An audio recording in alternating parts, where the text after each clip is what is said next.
இப்போ மணி 6:15 ஆச்சுங்க. அடுப்பு நேற்று க்ளீன் பண்ணி வச்சுட்டு போனது அப்படியே இருக்குது. 6:15க்கு எவ்வளோ கருங்குமுன்னு இருக்குன்னு பாருங்க வெளியில். ம்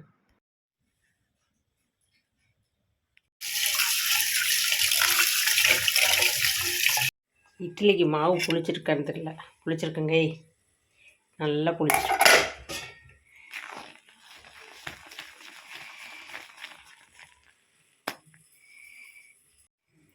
மொத்த மாவே இவ்வளோ தான். எவ்வளோ புளிச்சு வந்துருக்கு பாருங்க.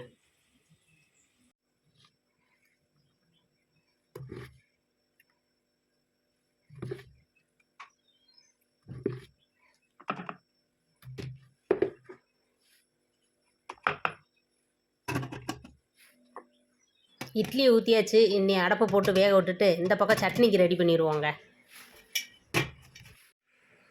நம்ம வீட்டில் இன்றைக்கி தேங்காய் சட்னி தாங்க.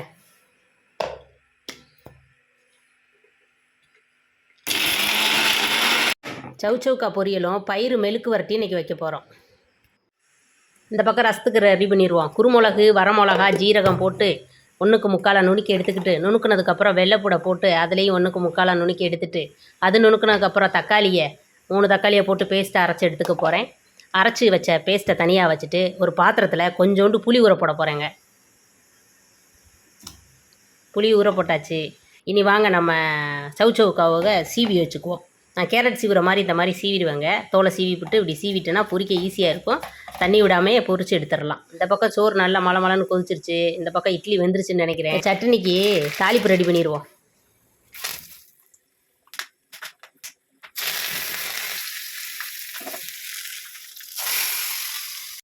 சவுச்சவுக்கா பொரியலுக்கு ரெடி பண்ணிடுவோமா. பாத்திரத்தை வச்சு கொஞ்சோண்டு தேங்காய் எண்ணெய் ஊற்றிருக்கேன். என்ன நிற்கிறீங்க? காலையில் என்ன நிற்கிறீங்க?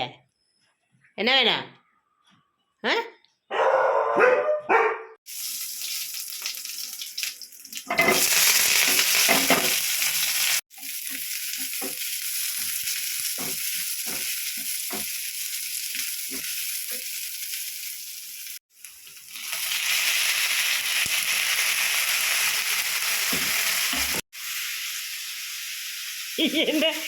என்னடா என்ன வேணும்? இப்படி வந்து வாசலில் நிற்கிறேன். இறங்கு இறங்கு இறங்கு இறங்கு தர்றேன். போ போ போ, அம்மா தரேன் போ. சவுச்சவுக்கா பொரியலுக்கு எண்ணெயை ஊற்றி கடுகுளுந்தம்பருப்பு போட்டு கொஞ்சோண்டு ஜீரகம் போட்டு வெடிக்க வெட்டி வெங்காயம் போட்டு வதக்கி விட்டுட்டு அதுக்கப்புறம் பார்த்திங்கன்னா அந்த சவுச்சவுக்கா சீவி வச்சதையும் பச்சை மிளகாயும் போட்டு நல்லா வதக்கி விட்டு கொஞ்சமாக தேங்காய் பூ போட்டு இறக்கி விடுவேங்க. அதுதான் சவுச்சவுக்கா பொரியல் நான் வைக்கிறது. உங்கள் மெத்தடுக்கு நீங்கள் எப்படி வைப்பீங்களோ அதை சொல்லுங்கள் கமெண்ட்டில், நான் தெரிஞ்சுக்கிறேன். ஓகேங்களா? தண்ணி ஊற்றாமல் நான் அப்படியே ஆவிலே வச்சு வேக வச்சுருவேங்க, சிம்மிலே வச்சு. அது மாதிரி மெழுக்கு வரட்டி அப்படி தான், தண்ணி ஊற்றாமலே வேக வைக்கிறது தான். கொஞ்சமாக மஞ்சப்பொடி போடுறேன்.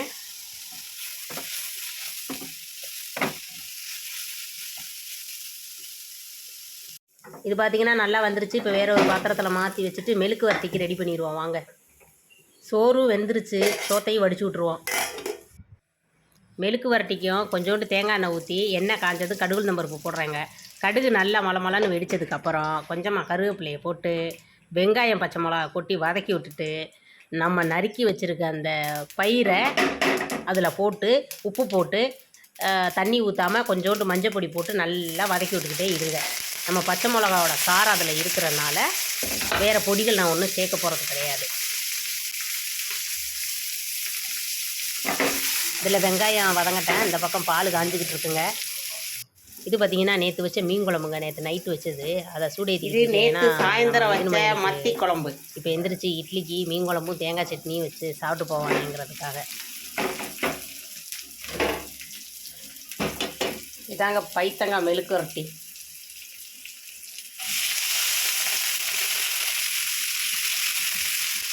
உப்பு போட்டு மஞ்சள் பொடி போட்டு நல்லா வதங்கணும் தண்ணி ஊற்றாமல். இது இப்போ நல்லா சூடாயிடுச்சு. மீன் குழம்பையும் தேங்காய் சட்னியும் இட்லி வச்சு தம்பிக்கு கொடுத்துருவோம், மூத்தவனுக்கு. இட்லி வெந்துருச்சான்னு பார்ப்போம். நல்லா வெந்துருச்சுங்க.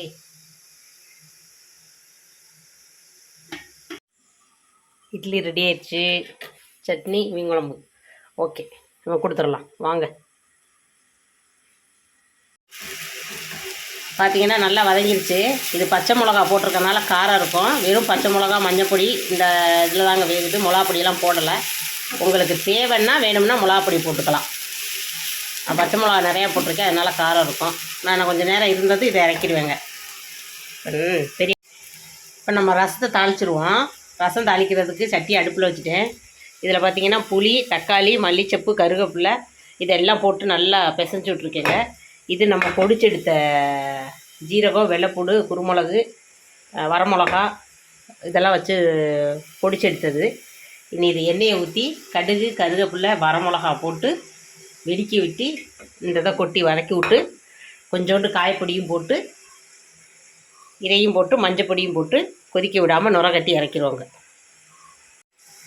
பார்த்திங்கன்னா நல்லா வதங்கிடுச்சு. இந்த டைமில் இதை நான் ஊற்றுறேன். சிலர் ஒன்றாவே கலக்கி விட்டு தாளிச்சு விடுவாங்க. நான் அந்த அரைச்சதை மட்டும் வதக்கி விட்டு தாளிச்சு விடுவேங்க.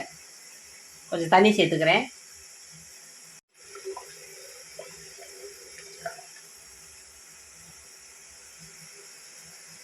நுர கட்டி வந்தது இறக்கி வச்சுருவாங்க. சோறு வச்சுருவாங்க.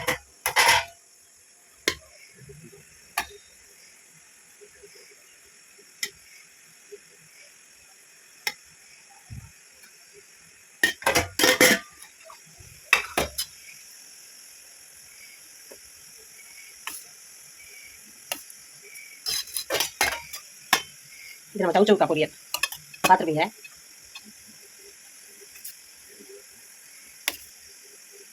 கேக் நிறைய பேர் கேட்டீங்க, வேறு பாக்ஸில் வச்சு விட வேண்டியதானாக்கான்னு. வேறு பாக்ஸில் வச்சாலும் ஏற்றுக்க மாட்டேங்கிறாங்க. இதிலே வச்சு விடுங்க, எனக்கு 2 பாக்ஸ் எடுத்துகிட்டு போக முடியலை அப்படின்னுக்குறானுங்க. அதனால் அப்படியே வச்சுட்டு போயிடுவானுங்க. ஏக்கா இவ்வளோ கொஞ்சமாக பொரியல் வச்சுருக்கீங்களே, இது எப்படி பத்துன்னு கேட்குறீங்க. ஏங்க இது இப்போ மத்தியானத்துக்கு மட்டும்தான் தேவைப்படுங்க. சாயந்தரத்துக்கு நாங்கள் இப்போ வியாபாரத்துக்கு போயிட்டோம்னா சாயந்தரம் வரும்போது மீனோ ஏதாவது வாங்கிட்டு வந்துடுவோம். அப்போ மீனை பொரிக்கவோ இல்லை குழம்பு வைக்கவோ செஞ்சுக்குவோம். சிக்கன் வாங்கிட்டு வந்தாலும் அதே மெத்தட் தான், பொரிக்கவோ இல்லை குழம்பு வைக்கவோ செஞ்சுக்குவோம். இந்த பொரியல் கொஞ்சம் இருக்கும், இந்த பொரியல் கொஞ்சம் இருக்கும். இது தம்பிகளுக்கு கொடுத்து விட தானே, அதனால் ஓகே ஆகிருக்கும். நம்ம வீட்டில் இருந்தாலும் இது கரெக்டாக இருக்கும். மத்தியானத்துக்கு நைட்டுக்கு பேலன்ஸ் போடாது. அது மாதிரி இந்த மீன் குழம்பு பாருங்கள், நேற்று வச்சேன், கொஞ்சம் தான் வச்சேன். இதில் இந்த இவ்வளோக்கு தான் வச்சேன். அதுவே எவ்வளோ இருக்குது பாருங்கள் இன்னும் பேலன்ஸு. நான் ராத்திரி எல்லோரும் சாப்பிட்டுட்டு பேலன்ஸே இவ்வளோ இருக்குது. நேற்று நைட்டு வச்சது. அந்த மாதிரி சாயந்தரத்துக்கு ஒரு குழம்பு வைப்போங்க. காலையில் ஒன்று வைக்கிறேன்னா சாயந்தரத்துக்கு மீனோ கறியோ ஏதாவது வாங்கிட்டு வந்தால் அதை சேர்த்து வச்சுக்கிறனால 2 நேரம் வைக்கிறனால கொஞ்சமாக வச்சுக்கிறேன். ரசம் சொல்லவே வேண்டாம். ரசம் நிறையா தான் வைப்பேன். ஏன்னா ரசம் கொஞ்சம் நிறையா எடுத்துக்குவாங்க. அதனால் நுரக்குட்டி வந்துருச்சு. நம்ம இப்போ ஆஃப் பண்ணிடுவோம்.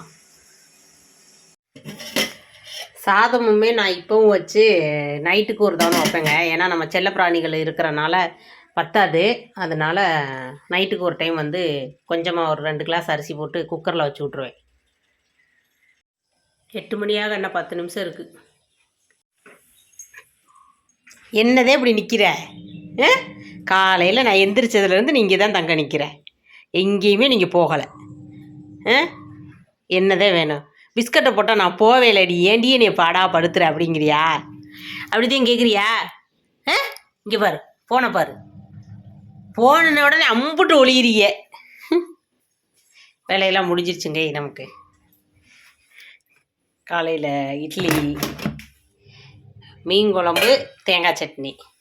மத்தியானத்துக்கு சாதம், ரசம், மெழுக்கு வரட்டி, பயிறு மெழுக்கு வரட்டி, சவுசவுக்கா கூட்டு. சரி, கூட்டெல்லாம் பொரியல் முடிஞ்சிச்சு. இது டீ போட்டாச்சு. இதெல்லாம் எடுத்து வச்சாச்சா, அடுப்பையும் தொடச்சாச்சு. இனி நமக்கு இந்த பாத்திரத்தெல்லாம் விளக்கிட்டு வீட்டை கூட்டிட்டு துணி துவைச்சிக்கிட்டு இருக்கு, அதையும் அலசிட்டு பாக்கி முடிஞ்சிடும். விளக்கிட்டு பேசுகிறேங்க. இவன் அவனுக்கு பிஸ்கட் கொடுக்குற வரைக்கும் இவன் என்னை விட்டு போக மாட்டேன். அவனுக்கும் பிஸ்கட்டை கொடுத்து முடிக்கிறேன். கண்ணும் கண்ணும் மோதிய வேலை, சில நொடி நானும் சுவாசிக்கவில்லை. இட்லி நீ பாடுன பாட்டுல எனக்கு இட்லி கண்ணு தெரியாம போச்சுமா. இட்லி சுட்டு வச்சிருக்கிறியா? என்ன ஒத்த இட்லி பஞ்சார மாதிரி இருக்குது. பணியார மாதிரி இருக்கா? ஆனா பஞ்சு பஞ்சா இருக்கா? ஐயோ, இப்ப பஞ்சு பஞ்சு இருக்கு. பஞ்சு தோத்துரும் போல இருக்கு. சரி, நான் சட்னியும் நேத்து வச்ச நைட்டு வச்ச மீன் குழம்பு இருக்கு, எடுத்துட்டு வரேன். எதையாச்சும் ஒண்ணு எடுத்துட்டு வாமா, ஊத்தி ஊத்தி சாப்பிடு. இனி என்ன இப்படி சின்னதா இருக்குது, ஒரு வாய்க்கு ஒண்ணு போகும் போல இருக்கு. நீங்க அதெல்லாம் உங்களுக்குன்னு தனியா 15 இட்லி சுட்டு வச்சிருக்கீங்க, கவலைப்படாதீங்க. 15 இட்லியா? 15 சாப்பிட போறேன். சாப்பிட மாட்டீங்க. குட்டி இட்லிங்கிறனால ஒரு 13 சாப்பிடுவாருன்னு நினைக்கிறேங்க. ஊற்றுங்க. என்ன தண்ணி இலையிலே நிற்க மாட்டேங்குது சட்டுனி. பார்த்தீங்களா மீன் குழம்பு பாருங்க இப்படி லேக்கிய மாதிரி வச்சிருக்கேன். சரிம்மா நீ பெரிய சமையல் சக்கரவர்த்தி தான் தெரியுது. ரைட்டு. இந்தாங்க வாங்க எல்லாரும் சாப்பிடலாம். இட்லி சாப்பிடலாங்க. வாங்கங்க இந்தாங்க நீ சாப்பிடு. வாங்கங்க எல்லாரும் சாப்பிடலாம். எங்க முத்து எங்களுக்கு கொடுத்துட்டாங்க. விஷப்பரிச்சை டெய்லி தின்னுபிட்டு நீ இருக்கியான்னு பார்க்கணும். பார்த்துவிட்டு அது நீ நினைச்சுக்கிறத அப்படியே நினைச்சுக்கிறதா, நான் அப்படி நினைச்சு கொடுக்க கிடையாது. ஓகே நல்லா இருக்கு. சூப்பரா இருக்கு. வாங்க சாப்பிடலாம். வாயில வைக்கவே இல்லை. சூப்பரா இருக்கா? மனமே நல்லா இருக்குதுமா. இட்லினாலே எனக்கு ரொம்ப பிடிக்கும். அது பார்த்தாலே பிடிக்கும். சாப்பிட பிடிக்காதா? ரைட்டு. ஹாய், இன்னைக்கு பார்த்துருப்பீங்க சமையல்லாம். இன்னைக்கு சமையல் இதுதான் தெரிஞ்சுக்கிட்டீங்களா? நான் இந்த லென்த்தில் எடுத்துட்டேன். அட்ஜஸ்ட் பண்ணி பார்த்துக்கங்க. வியாபாரத்துக்கு பற்றி கிளம்பி இருக்காரு. மணி 11:30 போகுது. என்ன இன்னொரு வரைக்கும் இங்க குத்தாட்டம் போட்டது யாரு? அங்க இருந்துகிட்டு குத்தாட்டம் போட்டு ஆடிக்கிட்டு என்ன வேற கூப்பிட்டுறான். ட்ரெண்டிங் பாட்டு கொடுத்துருக்காங்க முத்தே. வாங்க முத்தே ஆடுவோம் அப்படிங்கிறேன். என்னால வியாபாரத்துக்கு போகும்போது ஆடிட்டு வேர்த்து உருவத்து போய்கிட்டு வேர்வை ஸ்மெல்லோட போகணும். அதுக்கு தான் நம்மளால ஆட முடியாது. அங்க போய் நின்றுக்கிட்டாரு. துணியை காய போடுறேங்கிற பேர்ல போய் நின்றுக்கிட்டாருங்க. நேரானது என்னன்னு சொல்லக்கூடாது. நாங்க வியாபாரத்துக்கு இருந்தாலும் நான் சிங்கிள் ஆடுறத விட 2 பேரும் சேர்ந்து ஆடுனா நல்லா இருந்திருக்கும்லங்க. சொன்னா எங்க கேட்க மாட்டேங்கிறாருன்னா என்னை திட்டக்கூடாது. என்ன அக்கா ஒத்தையில மட்டும் ஆடாதீங்க அப்படின்னு சொல்லக்கூடாது. ட்ரெண்டிங் பாட்டுக்கு ஒரு வரலன்னு நான் சேர்ந்து ரைட்டு. ஓகே, நம்ம வியாபாரத்துக்கு கிளம்புவோம். வாங்க இன்னைக்கு வியாபாரம் எப்படி இருக்குன்னு அந்த சேனல்ல பாத்துக்குவோம். சாயந்தரம் பார்ப்போம். ஓகேங்களா? பாய்.